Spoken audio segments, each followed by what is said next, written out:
Extremely disappointed today to learn that instead of providing stability for Canadians, working on the very serious economic challenges we face right here in downtown Toronto and across Canada, that this government's priority was an underhanded effort to appoint two people to the Port Authority Board in a way that wasn't disclosed. My office has been in touch with Minister Baird's office today to express our concern. The priorities of Torontonians or Canadians are very simple right now. It's about ensuring a stable economy, ensuring people can keep working. And for this kind of underhanded effort the day after Parliament was prorogued, I was extremely disappointed and shocked when Councillor Vaughan called my office this morning to tell me he had heard this, and then for Minister Baird's office to confirm they were attempting to do this. I don't think it's right, and I've always been concerned about the operations of the Port Authority. We have a chance now to learn the facts, and this kind of appointment calls it all into question. Under the cloak of a locked Parliament, within minutes of being prorogued, they secretly go to appoint two more people to make sure that they can literally have the airport dictate, the airline literally dictate how public money is spent beyond the scope of public scrutiny. That is absolutely unacceptable, and I think that the Governor General needs to know that this is the way they're using the time she's granted them. Not to fix the economic problem, not to put a budget together, but instead to start finding ways to shovel money out the back door under the cloak of darkness to private enterprise in this city, while jobs are being cut left, right, and center. But instead of creating jobs for people, they're creating jobs for Tory hats. One would expect that if they want to expand a board, completely change an agency that works directly with the city, that is in our city, that is about our port, that we have called for repeatedly. This council's position for years, since before I was mayor, has been that this agency should be devolved to the city because it's our port and our waterfront.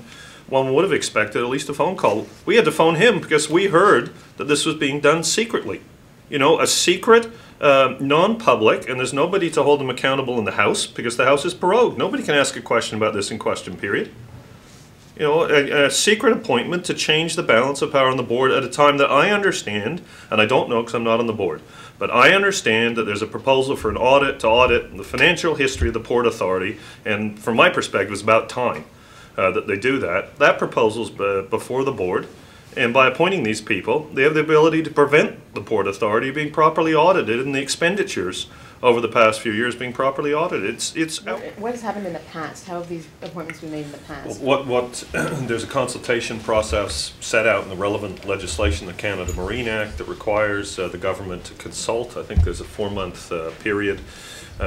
What they're doing is creating two new appointments on 24 hours notice, avoiding the normal consultation process, and one of the appointments they've required themselves to take advice directly from Mr. Deluce and the group he represents. As I understand it, one of the issues in front of the Port Authority at the moment is whether they're going to pay for a new ferry for Mr. Deluce's operation.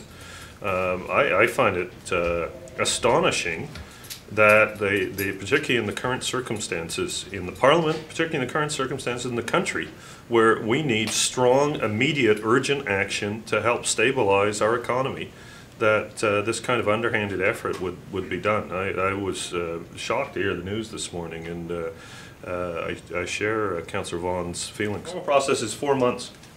They've shown a rush to do something here when they've shown no rush to help create jobs for people in Toronto and across Ontario who are at risk right now of losing their homes. Where's the mayor, and I know he's going to, needs to write a letter to the Governor General and say this is not acceptable. It wasn't acceptable in Australia in '74 when that government was dealt with in a very similar way by Governor General. It's not acceptable now, and the Governor General needs to know that the cloak of support she's offered them is being used for very, very questionable practices that are undermining local democracy, and that means all democracy. Are you going to write a letter to the DG? If the proposal is not withdrawn, yes. So you've made your plea, I guess, to Baird's office, and what did they say? We've told Minister Baird's office that we were extremely concerned about this, and we'll be speaking out publicly because we don't agree. Okay. And did they give any indication of what their response is, or have you spoken to Baird? No. No.